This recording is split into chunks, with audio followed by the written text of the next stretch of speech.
This is MacroVoices, the free weekly financial podcast targeting professional finance, high net worth individuals, family offices, and other sophisticated investors. MacroVoices is all about the brightest minds in the world of finance and macroeconomics telling it like it is, bullish or bearish, no holds barred. Now, here are your hosts, Eric Townsend and Patrick Ceresna. MacroVoices episode 476 was produced on April 17th, 2025. I'm Eric Townsend.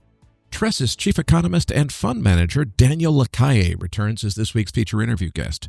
We'll look at Trump's tariffs as the European investment community sees them, and we'll discuss whether this is the dawn of a new age in terms of monetary and economic policy cooperation between the United States and Europe. And I'm Patrick Ceresna with the Macro Scoreboard week over week as of the close of Wednesday, April 16th, 2025. The S&P 500 index down 334 basis points, trading at 52.75. The market continues to consolidate after an extraordinarily volatile start to April. We'll take a closer look at that chart and the key technical levels to watch in the post-game segment. The U.S. dollar index down 352 basis points to 99.28. The dollar selling continued last week, driving a drop below the lows of the past few years. The June gold contract up 867 basis points to 33.46, an all-time high as gold upside has accelerated into a parabolic advance. The May copper contract up 1,169 basis points, trading at 468. The bounce is underway after a shocking two-week decline. Uranium up 101 basis points, trading to 65.05. And that U.S. 10-year Treasury yield down 1 basis points, trading at 432. The key news to watch next week is we have the flash manufacturing and services PMIs, and then we go deeper into the heart of earnings season. This week's feature interview guest is Tress's chief economist and fund manager, Daniel Lacalle. Eric and Daniel discuss Europe, the EU-US relations, stagflation risks, debt, and the risk of EU de-dollarization. Eric's interview with Daniel Lacalle is coming up as MacroVoices continues right here at MacroVoices.com.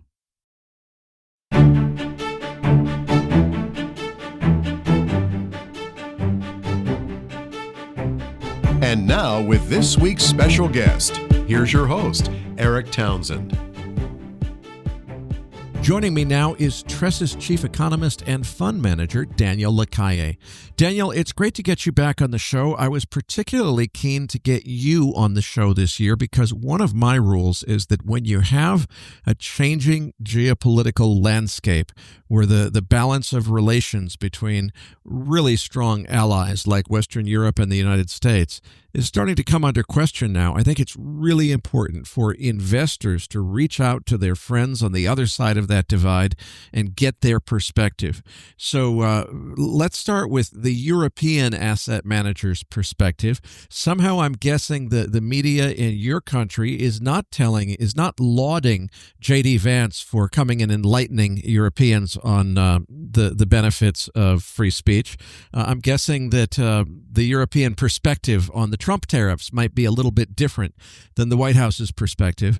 Tell us what the international audience, Americans and everyone else, should understand maybe about how European finance is changing its perspective on its relationship with the United States.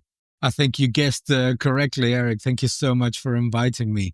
The media and the political narrative over here is very, very, I would say, one, biased, and second, very one-sided. Now, you also have to remember, as you know very, very well, but for the people who are listening, that in Europe, we don't have any kind of political party that is in the mainstream parties. There is no one that is similar to the Republican Party. So the exaggerations when there is a Republican president are enormous. So the position of most fund managers in Europe relative to the situation in the United States right now is a little bit more informed, I would say, than what the media is telling us. in general, there is a perception that there are some merits to the arguments of the United States relative to tariffs and relative to the trade barriers imposed by the partners of the United States. But certainly there is, at the same time, a perception that the way in which those demands have been presented and the not particularly diplomatic, one would say, and the extent of the damage created in the financial world are creating also quite a significant, let's say, concern that the approach to negotiations can be significantly more damaging than initially expected. I think that the average fund manager is more concerned about the next tweet or the next change in headlines than looking at the big picture and focusing on what this really is about and what can be improved both for the European Union businesses and North American and US businesses. So let's talk about what that means both for a balance of trade and particularly for the dollar-euro cross. Dollar's already weakened considerably, which I think is part of President Trump and Secretary Bessent's objective. So it's no surprise when the head of a country wants to weaken their own currency. It's usually easy to do it. What kind of damage is that causing in Europe, and how are asset managers responding to it? Well, I think that to start with, the European average asset manager was very, very long European banks and European industrials, no, as some sort of recovery trade, particularly after the announcement of the European Union about some improvements, or at least some changes in the fiscal policy so that it could be a little bit more lax. So the first impact, obviously, is very, very severe on the most cyclical sectors. And in general, I think that the general perception, I would say a consensus perception, was that the euro would continue to weaken even below parity at some point throughout 2025 due to a very dovish position of the ECB and all these fiscal challenges that we mentioned. So there's probably been some damage in the construction of portfolios that were probably more skewed toward having a long position on the US dollar rather than the euro. And it's quite puzzling because for a lot of European managers, being long the euro relative to the US dollar is super counterintuitive. It doesn't make sense knowing how the economy is doing in Europe and how the challenges of the ECB and the biggest nations in terms of their fiscal and debt challenges are not only not getting any better, but getting quite worse, no? Now, for decades, really, one of the big trades in Europe has been for asset managers who have the mandate flexibility to do it. You know, they want to be long U.S. stocks. They want to be in the S&P, and that's where a lot of alpha has come to managers in Europe whose mandate is broad enough to allow it. Is they're doing a very simple trade. Just invest in the U.S. Combination of dollar strength and the strength of the U.S. economy gives, in euro terms, really terrific returns. I'm guessing that that's a little bit less popular right now than it used to be. Is that going to be a permanent change? What are the impacts of that going to be? Have we gotten to a point where the TINA acronym, there is no alternative to the U.S. Stock market, is no longer applicable? Where's all this headed? I think that it's not permanent. Most of the fund managers I speak with see this as a volatility turmoil. I call it the tariff tantrum, no? That doesn't necessarily change the long-term dynamic that supports U.S. equities coming from buybacks, better margins, stronger companies, and more dynamic businesses with a better percentage of technology and value-added businesses relative to Europe that is mostly already developed, mostly banks, industrials, very, I would say, stable but not necessarily growth companies. No. So I don't think that has changed significantly. I think that there's been an important shift coming from all these headlines that has basically made a lot of fund managers have to revert the trade very, very quickly. And that obviously has strengthened the euro rapidly because they were very long the US dollar, has weakened some US stocks, or most US stocks, particularly the large components of the indices, because they were very exposed to those. And basically, the rebalancing has immediately meant a monetary and stock market impact that, interestingly enough, did not translate equally to the fixed income market, because fixed income investors were not as heavily exposed to the United States assets.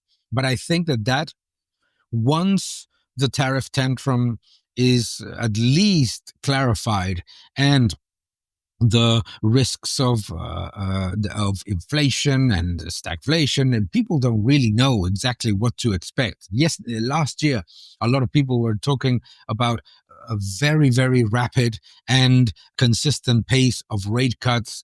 Even quantitative easing was sort of talked about quite a bit in the financial circles. And what we're right now is in a different place. So all of that needs to clarify. It may take a few weeks.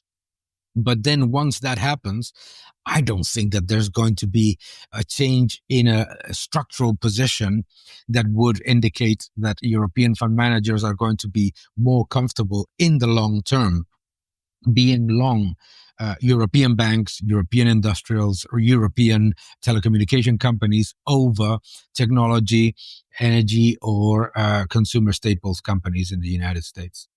Is this a setup for stagflation? I don't think you can have a situation of stagflation the way that people are looking at it right now. The idea that tariffs are going to be fully absorbed in prices, and at the same time, consumers are going to buy the same number of goods and services at a much higher price, and reduce consumption, reduce investment, and therefore bring the economy to stagnation and inflation is very, very difficult. Once we understand the way that the monetary system has been set up in the past, particularly in the past 15 years, it is very difficult.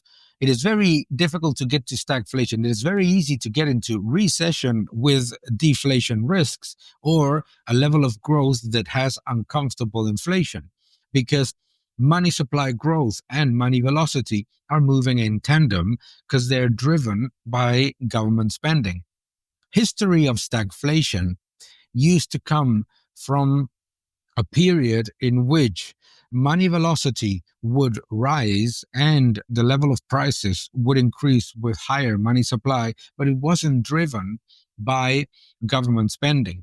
If we look at the past, particularly the past 15 years, the entire, let's say, leading factor in terms of inflationary pressures has come from government spending, leading to higher money supply growth, leading to higher money velocity growth.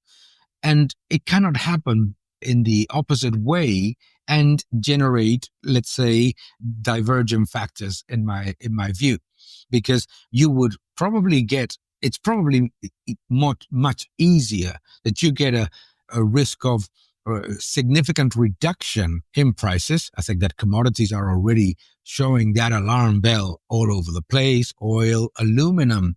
Aluminum is down despite the fact that tariffs have been implemented on aluminum. No?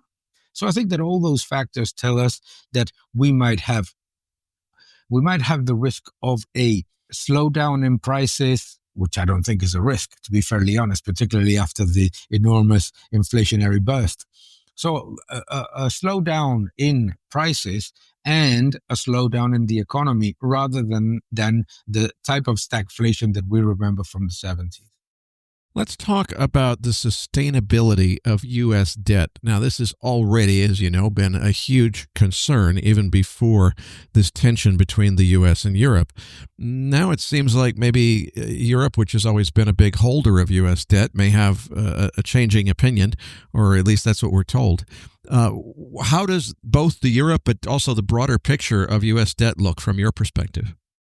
Obviously, the enormous challenges of the U.S. Financial position, public figures were completely unsustainable already in 2022, 2023.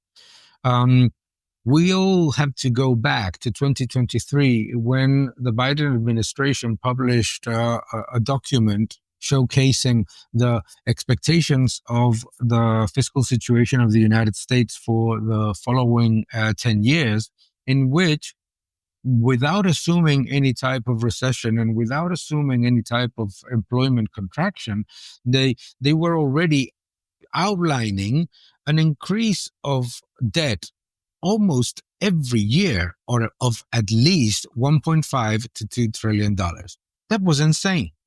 And that was that was a path of destruction for the US dollar. The United States was already on the path of destroying the US dollar as the world reserve currency. And therefore, what needs to happen is that the government takes care of the fiscal deficit, but also of the trade deficit. The United States doesn't need to have a fiscal surplus or a trade surplus. It can have a small deficit. What it cannot have is an enormous deficit that ends up creating a larger problem. And this is the key thing.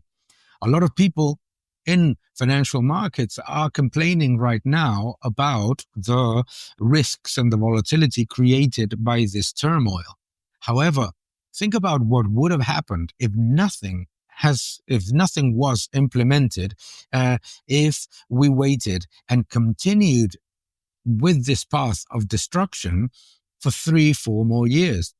The risk would not be that of a recession. It would be the risk of a depression. So I think that what needs to happen is to understand that developed economies, both the Euro area and the United States, but also Japan and the UK, they've all exceeded the 3 limits that are already warning signs that we are in serious monetary and debt troubles.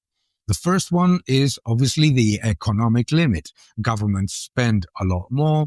They enter into higher levels of debt. However, productivity growth, economic growth in the private sector, small businesses, families, all hurt at the same time. They're actually weakening. The second is the fiscal limit, is that despite tax increases, despite monetization of government spending, despite all of the different elements of GDP growth that bloat GDP, despite poor private sector developments, the level of cost of interest expense of governments continues to rise and becomes not only a very large, but one of the largest items in the budget of developed economies.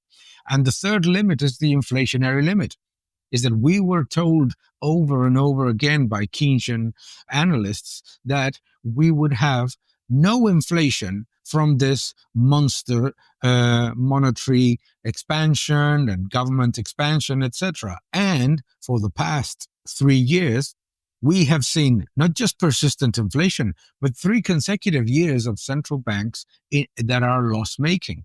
And that is destroying the confidence in the US dollar, US debt, European debt as well, because central banks of the rest of the world are not taking sovereign debt as the asset that keeps their balance sheet, their central bank balance sheet, strong, and they're actually going for gold.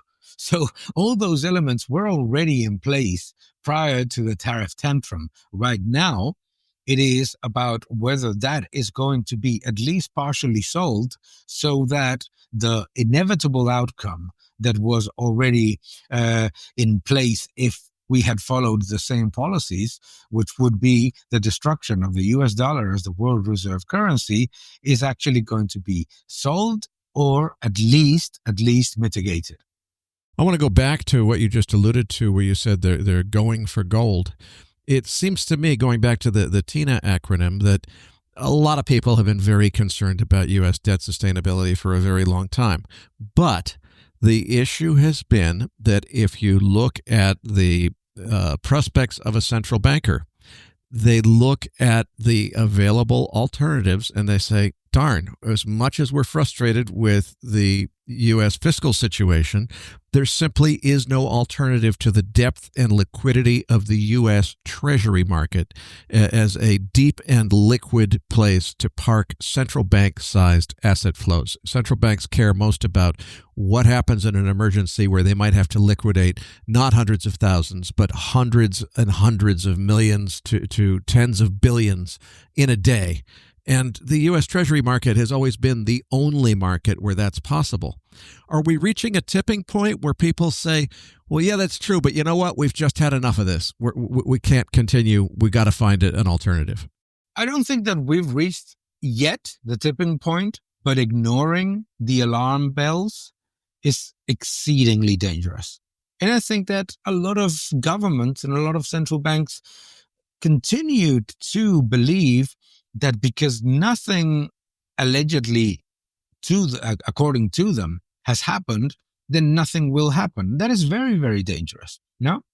So obviously it is very difficult to change the monetary system in its entirety, but you don't need to change the monetary system in its entirety. It's a typical fallacy of central planners that say that that you basically have to choose between one thing and nothing. No, the world has been splitting in two for a number of years already, and you and I have been seeing how the Central Bank of China, the Central Bank of India, the Central Bank of Poland, Turkey, so many central banks all over the world are moving away from sovereign debt and moving into gold, back to a completely different system.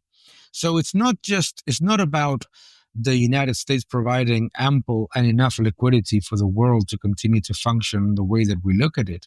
Is that it needs to do it in the proper way. So, I always say the following, you can drown from too much water. Water is essential for our bodies and for life, but you can drown, and we cannot drown. And if the path at which the U.S. economy was moving in the past, particularly in the past 4 years after COVID, all the alarm bells started to ring. That doesn't mean that everything was happened or was created in 2021.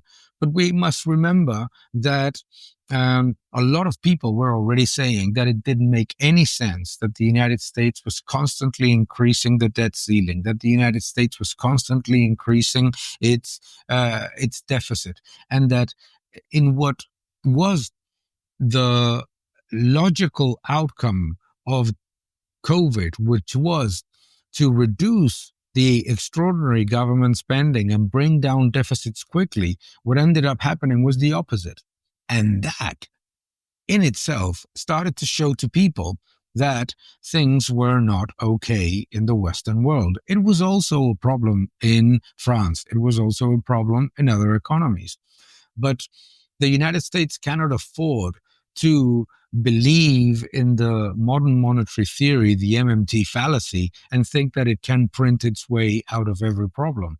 It can, to a certain extent, as long as the level of deficit spending and fiscal and trade deficit is in line with an economic growth that is higher a level of productive economy that is improving faster, but it cannot do it just by bloating government spending and following the European disaster. Because if you follow Europe, you end up with the type of growth, the type of unemployment, and the type of destruction of purchasing power of salaries of Europeans. Daniel, let's go back to this question of the U.S. dollar and its sustainability as a reserve currency. You know, years ago, we used to ridicule the doomsday bloggers who said one day, you know, Sergei Glaziev is going to architect this de-dollarization campaign. We're all going to wake up and all of a sudden one day, the U.S. Treasury yields are going to be out of sight to the upside. Treasury bonds are crashing in price because everybody has moved on and stopped using the dollar as the world's central bank reserve asset. Now, I don't think that's realistic, but if you stop and think about it, the reason that there has been no alternative to U.S. Treasury bonds as a central bank reserve asset really is all about network effect. Everybody says, well, the issue is that there is no other market that's as deep and liquid as the U.S. Treasury market. Well, what makes the U.S. Treasury market deep and liquid is that all the central banks have massive U.S. Treasury holdings. If they didn't anymore, then all of a sudden it wouldn't be so deep and liquid. And I guess we don't have an alternative yet, but there's increasing motivation for somebody to create one. Maybe somebody comes up with some digital currency alternative that really is super deep and liquid that could replace the U.S. Treasury market. Do we have to worry about a scenario where maybe those doomsday bloggers scenario that we made fun of 10 or 15 years ago actually starts to come true? I think that the reason why we made fun of those comments was because many of those bloggers were talking about a doomsday scenario of 0 or 1, i.e., either the entire world continues to use the US dollar as the world reserve currency or not at all. And obviously, the other side, the Keynesian money printing machine, said, look, this doesn't make any sense, obviously. No, because so the consensus continued to say, well, no, there's no problem. The United States can continue to increase its imbalances and nothing will happen because the other argument makes no sense.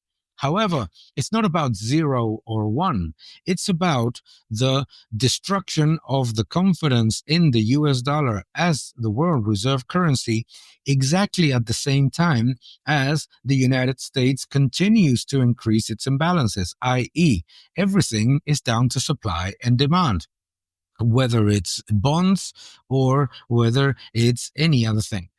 So the idea that supply is not a problem and will never be a problem because there will always be demand doesn't take into account the fact that that demand may be diminishing, not disappearing, but diminishing just at the same time as supply rises.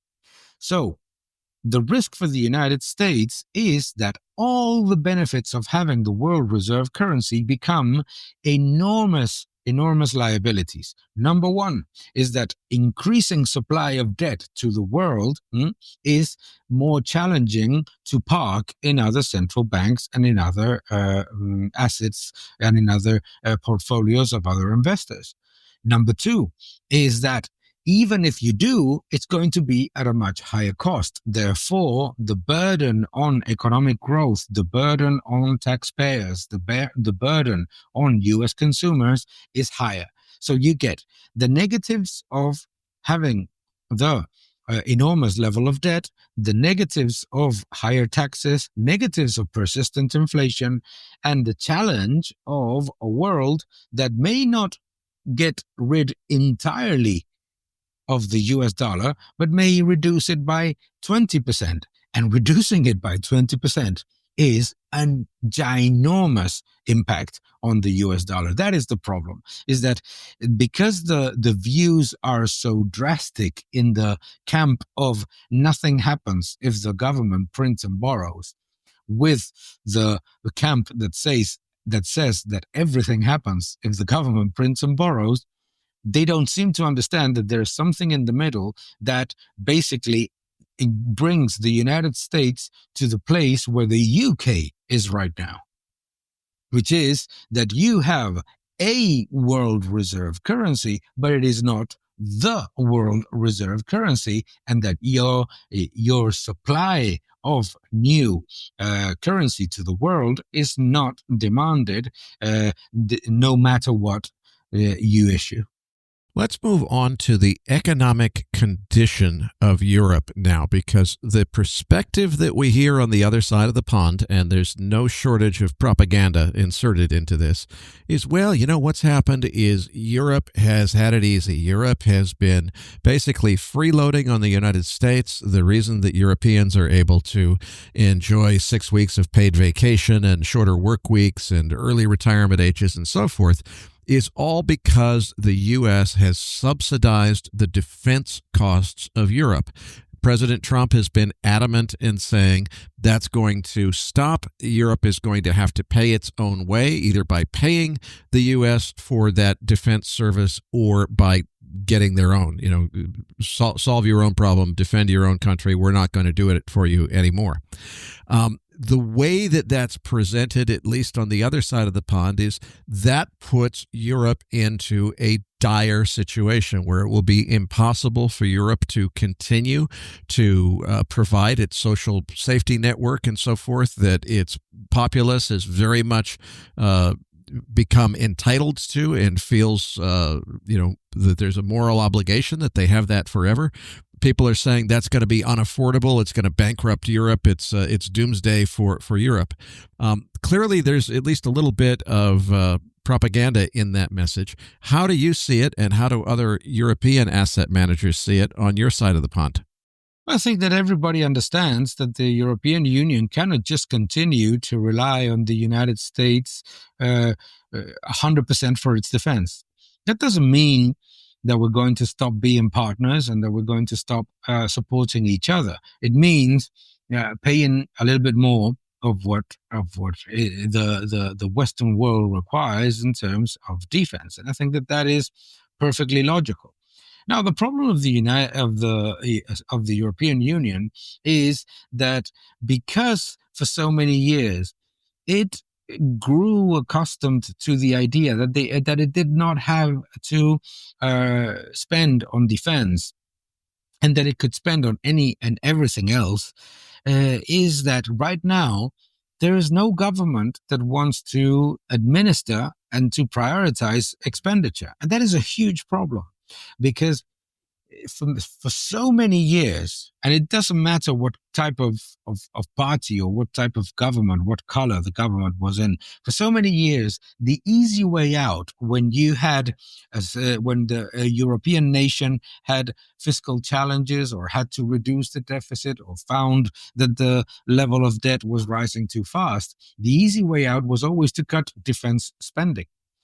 And the problem for European Union nations, particularly France, I would say, but it's very similar also for Germany, for Spain, for Italy, etc. The problem is that the level of entitlement spending, the level of government spending is so enormous that on the one hand, most governments cannot prioritize and say, well, we're going to cut in these unnecessary items and we're going to accommodate defense expenditure. And on the other hand, many of the political parties have lived a world in which they simply did not have to talk about defense. So there's no way that they are going to defend having more expenditure in that area. So it's very, very challenging. Is it going to bankrupt the European Union? No, but it is going to add just another nail to a rapidly shutting down coffin of a system of alleged welfare state that had become not a welfare state, but a welfare of the state that became an enormous administrative and bureaucratic machine that does not want to cut spending on anything. It's ridiculous when you're living in Europe and you read that the European Union has committed to an 800 billion euro defense expenditure program, and almost no media outlet or no newspaper is saying where's the money going to come from. No. So that is another element that is important to take into account, is that it's going to make it very, very difficult for fund managers, for investors in Europe to look at that and to think that the euro is going to continue to strengthen, or that the European Union fiscal position is going to get any better. And right now it seems unsurmountable. Unfortunately, what a lot of countries are doing is obscene, which is to try to disguise as defense spending a lot of completely nonsensical expenditures that have absolutely nothing to do with defense. So we're doing a very significant disservice to our partners in NATO.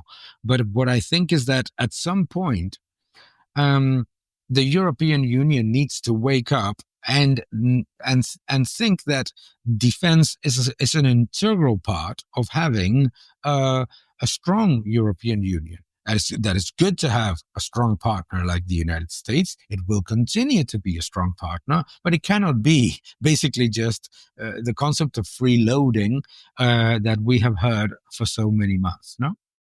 Okay, so you've already got a cost of defense risk that it doesn't necessarily threaten the existence of the European Union, but it's a big deal, and it's a big deal that the people of the EU are not used to having to pay for.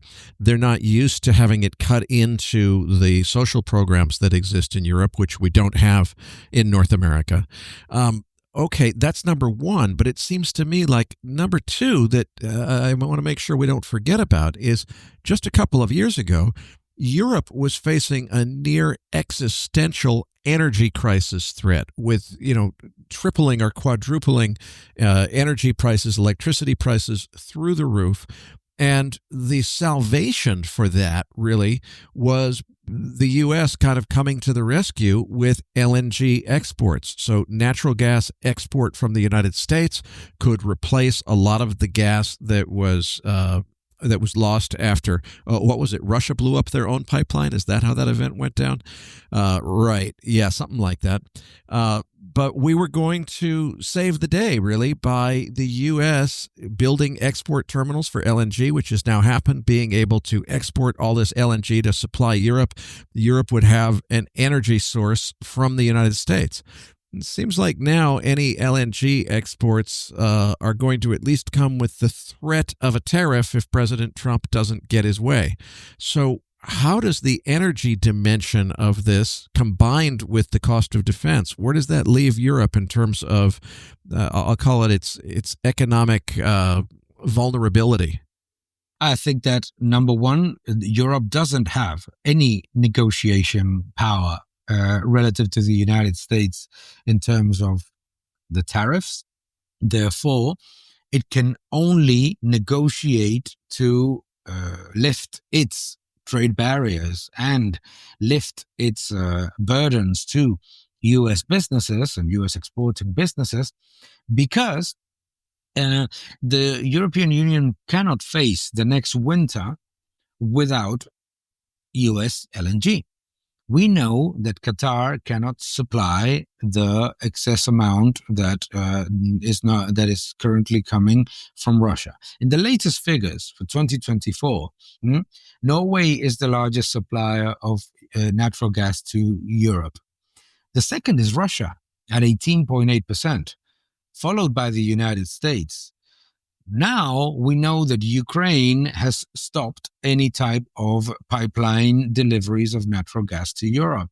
So the only alternative for the European Union is US natural gas. However, now is a very bad time to go to the United States and say, hey, please send us your LNG, because we don't want to develop our own natural resources, which is the reason why we're so dependent.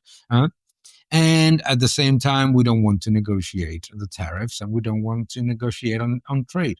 So if you look at all the angles, defense, the European Union needs to spend a lot more on defense, but doesn't have the budget space.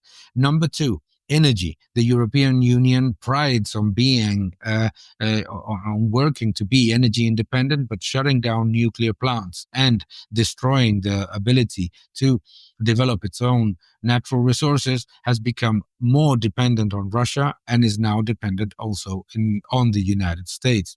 And third, the enormous trade barriers that the European Union has put on the United States in agriculture, in industry, in farming, in machine equipment, all those things. If you put all those things together, you basically have a European Union that has been sending a bill to the United States for a very long period of time and needs to send another bill in terms of energy that is going to be very difficult to offset. And it's not going to be solved with solar and wind, because we already know from the example of Spain, from the example of Italy, from the example of Portugal, from the example of Germany, that creating a more volatile and intermittent mix does not give you higher level of security. The European politicians tend to confuse installed capacity with available capacity,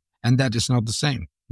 So one of the problems that, for example, Spain has found is that it has a tremendous level of benefit from sun and from wind and tremendous renewable energy. However, it has multiplied its imports of Russian liquefied natural gas because it needs to offset the moments in which demand is very, very strong, and at the same time supply is limited. No, so all those elements are coming together: defense, budgetary problems, and obviously the energy problem added to the trade problem. There's only one solution to me: negotiate a much better trading relationship with the United States. What Elon Musk and even the German chancellor is saying, which is that the European Union should actually have a no trade barrier, tariff and non-tariff, with the United States in order to create the largest market in the world that also would have the most competitive, most productive, and most innovative companies in the world. That would be hugely beneficial for the European Union and for the United States. Doesn't seem to me like that is what they're going to look for. It looks to me like the European Union leaders continue to think that at some point in time, they're going to go back to 2001. And that's not happening. Finally, let's talk about monetary policy and central bank collaboration. As long as I can remember, and as far as I know, probably going all the way back to Bretton Woods and the end of World War II, the Fed and the ECB have pretty much, well, I guess the ECB only goes back to the creation of the European Union. But even before the EU, Daniel, we had very close collaboration between the Fed and the various individual central banks in Europe, going back decades and decades. The very first thing that Bernanke did in the great financial crisis was pick up the phone and talk to Jean-Claude Trichet and later to Mario Draghi. Are we in a situation where this has become so politicized? Certainly the rhetoric I hear out of European policymakers is pretty darn strong. Are we going to get to a situation where the ECB is forced to divorce the Fed, if you will? And what would that mean in terms of monetary policy collaboration in the exact kind of crisis that you and I both see an elevated risk of? I think that it's very, very dangerous. The level of political interference on the ECB is enormous. And I think that there's a very significant risk when the ECB starts to believe its own hype of thinking that it is like the Federal Reserve. Let's remember that the euro is not the dollar and that the euro is the only reserve currency in the world that has redenomination risk. So I find it exceedingly concerning to hear a rising level of comments from the ECB and from the European Union, basically assuming that the ECB can undertake a completely different path in terms of monetary policy to that of the Federal Reserve, because it can create the same problem that we were mentioning prior, but accelerated. We can go back to a 2011 type of crisis in which the European Central Bank believes that the path of policy needs to be completely different. My biggest concern is that the European Central Bank has decided to accelerate the creation of the euro digital currency, and that is certainly a danger for the overall construction of a European system that is strong enough from a financial and from a monetary perspective, as it is to the risk of, obviously, social control and everything. So I find it very, very worrying that the ECB is sort of believing its own hype that it can be different than the Federal Reserve. It's something that the Bank of Japan thought as well, with atrocious results. So I would pay a lot of attention to it. And this is another reason why European fund managers are not falling 100% into the trap of moving all of their exposure to the European Union.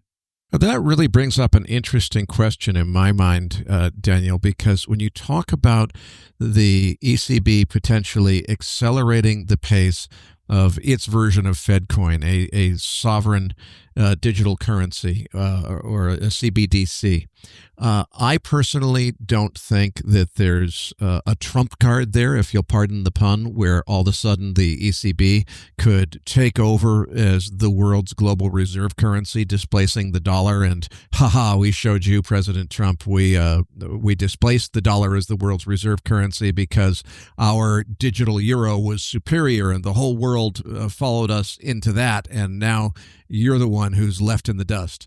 I don't think that's realistic, but do I think it's realistic for European policymakers to talk themselves into the idea that that's realistic? Oh, I could see that one in a heartbeat. What do you think?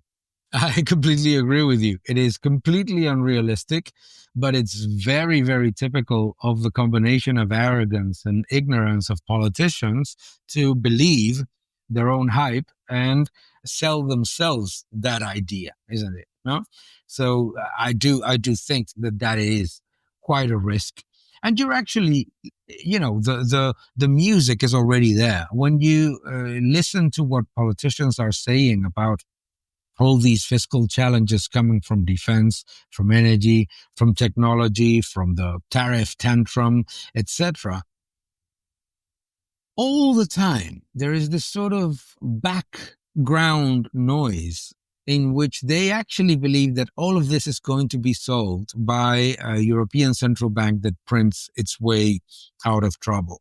And that is obviously not going to happen. And I completely agree with you that the European Union does not have a card to go to the United States and say, we are going to overtake the US dollar as the world reserve currency. It's not going to happen. It may be the case that a lot of central banks globally are reducing their holdings of US treasuries in order to purchase gold, but not reducing their holdings of US treasuries in order to purchase Spanish debt.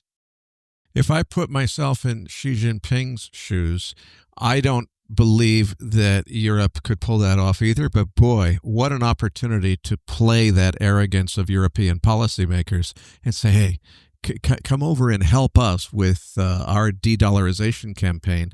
Trust us. We're going to put all the money into digital euros. We don't have aspirations of creating our own BRICS digital currency. Don't let that bother you. Trust us and work with us.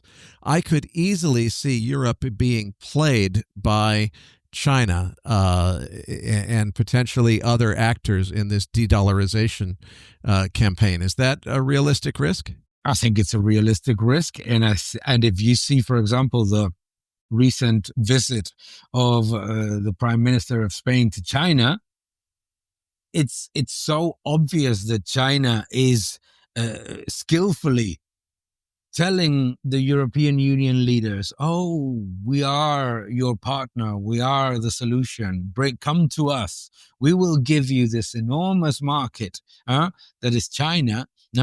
If you give us your legal, investor, and monetary security." Of course, it's a perfect strategy. And obviously, if European politicians, just because they don't like the way that Trump works, or because they want to maintain their position in a completely unsustainable Europe that is fiscally and economically decadent, obviously those politicians look at China as the solution. They will find the same problem that so many Latin American countries did, is that yes, China is going to certainly show the path and open the door, but it's not going to give you a free lunch. And certainly it's a great way of unionizing Europe, if that makes any sense. Well, Daniel, on that note, I can't thank you enough for another terrific interview. I hope we haven't just made any profound predictions about the future of global monetary policy. I'm afraid we might have. And before I let you go, let's just touch on what you do at Tressis. You run a fund there, so for the benefit of our institutional and accredited investors who are able to invest in hedge funds, who do they contact to get a tear sheet? And for everyone else, how do they follow your work? What's your Twitter handle and so forth? I think it's very easy to find me. Just put Daniel Lacalle, and my Twitter handle in English is at @dlacalle_ia. My website, dlacalle.com, and all the information on how to contact me and how to purchase my books, etc., can be found on those. There's a YouTube channel as well in English and in Spanish, and I hope you like it. I always say that it's easier to find me than to avoid me. And for our English-speaking audience, that name Lacalle is spelled Lacalle, like Lacalle. Patrick Ceresna and I will be back as MacroVoices continues right here at macrovoices.com.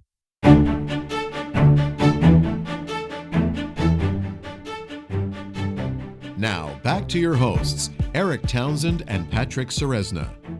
Eric, it was great to have Daniel back on the show. Now let's get to that chart deck. Listeners, you're going to find the download link for the post-game chart deck in your Research Roundup email. If you don't have a Research Roundup email, that means you have not yet registered at macrovoices.com. Just go to our homepage, macrovoices.com, and click on the red button over Daniel's picture saying, looking for the downloads. Okay, Eric, what are your thoughts on equities here? Well, of course, everybody's talking about the death cross on the daily chart this week on the S&P. Death crosses are sometimes false signals, but in my experience, if they don't reverse pretty soon, within 2 or 3 sessions, they usually portend much more downside to come. So if we're going to see this reverse into a false signal, we'd have to see a whole lot more upside on the S&P happen really quickly in order to reverse this death cross into a golden cross, and so far, there's no sign of that. I'm watching the S&P to test its prior support level from early March down around 55.20 or so. I say down around, that was the lows then. Of course, it's going to be up around that level if we manage to get back there, where I'm going to be adding some size to my hedges and with much wider put spreads than I used last time. My lower strikes will be 4,500 or lower, and I might just stick with outright puts depending on how the spreads are priced when we get there and we get back above 5,500, which is what I'm waiting for. Now, to be clear, I have absolutely no clue whether the next big move here is going to be up or down. If we had several countries come to the negotiating table, negotiate deals with the Trump administration, kind of give the signal that this very, very aggressive negotiating strategy of President Trump's is actually working, well, maybe that could lead to a big move up and a big sigh of relief. My risk, though, is on the left tail, so that's where I'll be hedging. Well, Eric, I want to start off just by looking at where we are on a volatility basis. So on page 2, I have the VIX, which is trading around the 31 handle. And with a 31 VIX, that creates a daily implied range of the S&P of over 105 points. So the key takeaway is that daily volatility and 100-point swings in the S&P is par for the course in this kind of a market environment. Now, we had an extraordinary market bounce the last week, and the observation to make there is that while we had about a 1,300 point S&P drop from its peak to trough this year, we in a span of just a couple hours retraced 50% of that entire decline in one shot. And so we're at a very neutral state. Overall, the big puzzle to solve is whether or not there's going to be a recession and whether it's going to impact corporate earnings. And this is why I think the earnings season that we're upon is going to be that critical, looking for guidance from these companies as to what expectations there are. Because if we have a corporate earnings contraction and some form of a recession that becomes a reality, then the S&P 500 has plenty of room to go lower. There was a Goldman Sachs piece put out there talking about just if the multiples came in while earnings were contracting, that we could, for instance, at an 18 multiple for earnings that contract 10%, you could easily make an argument of an S&P under 4,000 on the downside. So it's going to take several months to determine whether or not we're going down that path. So at this stage, I'm in the camp that this S&P 500 is going to muddle along here into this corporate earnings season and into the jobs numbers that come in the first few days of May. And so it wouldn't be a shocker for us to see a 5,500 or 5,600 print on the upside of the market. But in general, if this is a bear market and if there is going to be a continuation to the downside, then the upside should only be limited at this stage from these levels. So what all our listeners can take away from this is that if going into next week and the week after that the market is struggling to make any upside bullish progress to higher than the 55 or 5,600 zones, consider the market highly vulnerable for continuation patterns on the downside. Not making that call yet, and we'll definitely have another episode from which we'll be able to review that. So Eric, let's move on and talk about this US dollar. What are your thoughts here?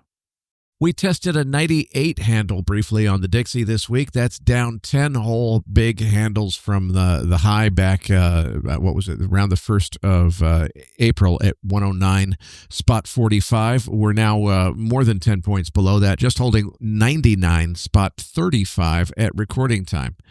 So I think it's very clear that a strong downtrend is in play and is likely to continue. And I also think that's exactly what Trump and Bessent wanted. Well, Eric, you have to go back to 2023 to see a period where the U.S. dollar printed under the 100 handle. And so the fact that we broke down these levels now is really an indication of just how weak the dollar is. Now, to me, the fact that we got down here and we didn't have a reflexive market bounce, which is very typical even in currencies, for there to be a quick rally, let's say back to 101 or 102 from an oversold state. The fact that we aren't bouncing is showing that the dollar remains very distributed, and there are a lot of sellers that keep leaning into this. And so at this stage, every day that passes that this dollar doesn't muster up a meaningful reaction implies that there is vulnerability for this trend to continue to the downside. The bigger question is what kind of downside and what kind of time frame for that. Well, I mean, the one thing I'm going to anchor on is if this 100 level doesn't end up holding and it doesn't become the low, the only logical place to be watching is for this to return back to the levels where we were in 2021 and early 2022 before the bond bear market. And those were levels down near the 90 handle, and that would be a full 10% lower on the dollar. Now, that would be a trend that would take almost all the remainder of the year to happen. happen. I don't see a dollar crash happening where, we're going to be here by May or June down at the 90 level, but it certainly could put in place a trend that will continuously see the dollar in a distribution cycle, and the prevailing downtrend stays in place throughout much of the year. Will this materialize? To me, the bulls need to save the dollar here and now above the 100 handle with a solid rally. And if every day that passes here that this is not happening, makes this highly vulnerable for a new downtrend to be the dominant one. All right, Eric, let's touch on crude oil. Well, the market hasn't managed to close above the 13-day moving average since the 1st of April, and it's approaching that at recording time. A daily close above the 13-day moving average, which right now is at 69.92 on WTI, would signal that there may be more upside to come. There's still considerable backwardation in the first year of the forward curve, and that's another bullish signal that once the tariff tantrum blows over, there could be plenty of room for another leg up. But I don't have a strong directional view either way on this market. Let's see what the news brings. Well, Eric, technically, I want to observe that $65 to $66 range on crude oil was an enormous support line that was established over the last 2 years. And we decisively broke below that support line. In a technical analysis, when a major support line like that is broken, what was previously support acts as overhead resistance. Now, as crude oil rallies here and bounces off of its oversold levels, one of the things that we're watching is whether or not that 65, 66 level acts as huge overhead resistance from which crude oil would fail and then continue to retest lows, if not even make lower lows. There's a primary downtrend in crude oil. Price action is very distributed. The bounce was very weak. So while I think crude oil is cheap, and in fact, I actually think that there's going to be a bull phase for crude oil later this year, but right now this trend is very, very weak. And you have to respect that this prevailing trend may stay dominant on the short term, and going into the early part of the summer, there could be still further deterioration on the downside. All right, Eric. Now, on page 6, I have that chart of gold. What a move. What are your thoughts here? Well, this rally in gold has been unrelenting, and I'm convinced that it's because investors around the world are starting to question the long-term viability of the U.S. dollar as global reserve currency and the U.S. Treasury bond as the central bank reserve asset. However, it's important to note that we've come an awfully long way up in an awfully short amount of time, and that means that a change of sentiment around those stability issues for U.S. dollars and U.S. treasuries could bring about a very steep and very rapid correction in gold if that sentiment changed for some reason. But absent such a change, I think there's plenty of room for more upside. As far as bringing new money onto the long side of this trade after we've already come up so far, call spreads make much more sense than outrights here if you're going to put new money to work on the long side of gold.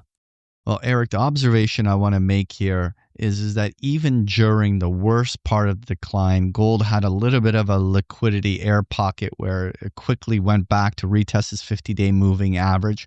But the moment that selling subsided, gold rips to a fresh new high and is bought on dip. There is some very strong accumulation here, and it's accelerating. The slope of the rise is turning full-on parabolic.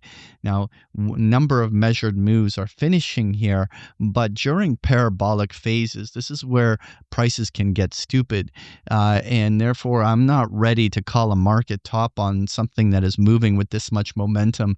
The first logical target zones for a continuation pattern would be hitting 35 to 3600 on the upside. But one of the things to just watch here is how gold behaves during dips. If we continue to see, like, let's say drops $50 or $100 over a couple days and immediately gets bought on dip and rallies right back up to highs, then you notice that strong accumulation remains dominant. There's obviously a lot of global central banks that are diversifying into gold, which is certainly a huge tailwind. But the question is that will speculators on the short term drive this into an accelerated rise? At this stage, I wouldn't get in the way of this bull, and let's see where it can reach on the upside. All right, Eric, let's touch on uranium. Well, Patrick, we've seen a nice, healthy bounce off the lows on uranium issues, but now the slow stochastics on most issues are high and wavering. So it's time for the next swing low down to begin. Will that be to yet another new lower low? Well, I think that's going to depend on the broader equity market, but there's plenty of room here just from the technical signals to say this bounce is over, so now maybe it's time for the market to test new lower lows if this relentless downtrend is going to continue. Now, I remain uber bullish intermediate to long term, but the trend is your friend, and this trend is still down until proven otherwise. Yeah, to me, I keep it super simple here. Overall, there's obviously a great fundamental story to uranium, but this price action is outright distributive. Lower highs, lower lows, no follow through on rallies. The Sprott physical uranium, which I have on page 7, continues to sell at a deep discount to the net asset value of spot uranium. There simply is no investor interest right now of putting money to work here. Now, that will change, and that's the whole point of observing the charts, is to try to identify that moment when a new accumulation cycle begins. Right now, there's no sign of it. Obviously, spot prices have been far more stable than the Sprott physical. That should put a floor underneath this, but the puzzle to solve is when will we see something technically bullish like this thing is ready to go. Now, Eric, let's touch on copper. Well, remember I said the thing to watch was copper's recovery relative to the S&P to gauge whether or not we were seeing a bona fide recession signal with that recent weakness in Dr. Copper, or if it was just moving in sympathy with the general panic over the tariff tantrum. Copper has moved and remained above its early March lows, while the S&P has not. So if it stays there, if it stays above that level of about 4.63, that tends to imply that it's safe to fade that recession signal that we were seeing.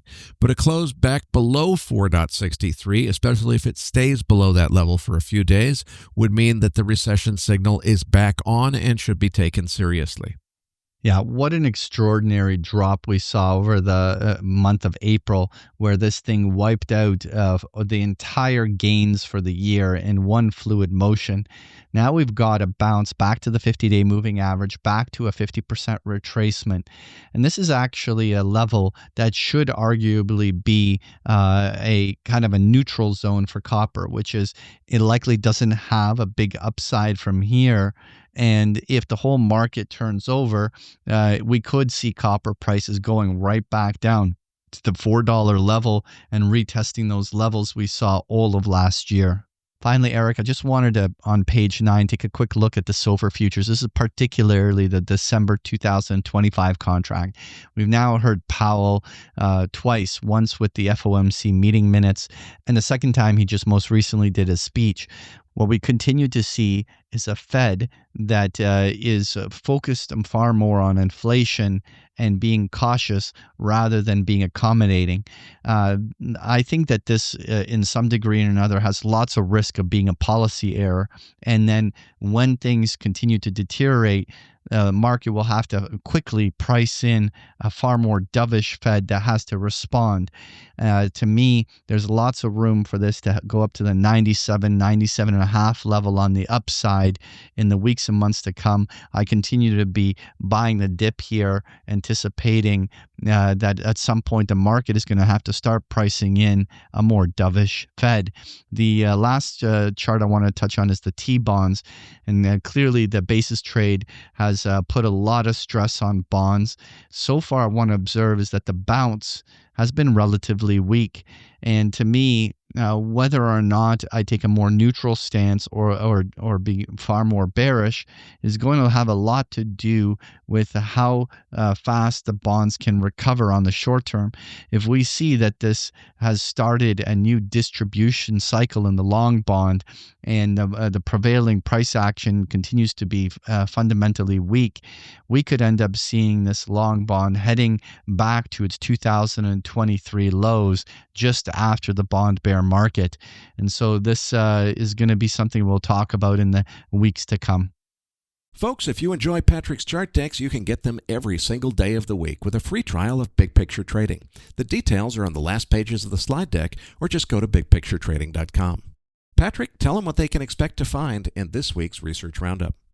Well, in this week's Research Roundup, you're going to find the transcript for today's interview as well as the chart book we discussed here in the postgame, including a number of links to articles that we found interesting. You're going to find this link and so much more in this week's Research Roundup. So that does it for this week's episode. We appreciate all the feedback and support we get from our listeners, and we're always looking for suggestions on how we can make the program even better. For those of our listeners that write or blog about the markets and would like to share that content with our listeners, send us an email at researchroundup@macrovoices.com, and we will consider it for our weekly distributions. If you have not already, follow our main account on X at MacroVoices for all the most recent updates and releases. You can also follow Eric on X at Eric S. Townsend. That's Eric spelt with a K. And you can also follow me at Patrick Ceresna. On behalf of Eric Townsend and myself, thank you for listening, and we'll see you all next week.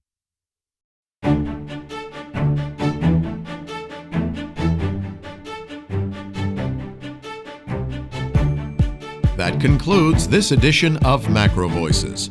Be sure to tune in each week to hear feature interviews with the brightest minds in finance and macroeconomics. Macro Voices is made possible by sponsorship from BigPictureTrading.com, the Internet's premier source of online education for traders. Please visit BigPictureTrading.com for more information. Please register your free account at MacroVoices.com. Once registered, you'll receive our free weekly Research Roundup email containing links to supporting documents from our featured guests and the very best free financial content our volunteer research team could find on the internet each week. You'll also gain access to our free listener discussion forums and research library. And the more registered users we have, the more we'll be able to recruit high-profile feature interview guests for future programs. So please register your free account today at macrovoices.com if you haven't already.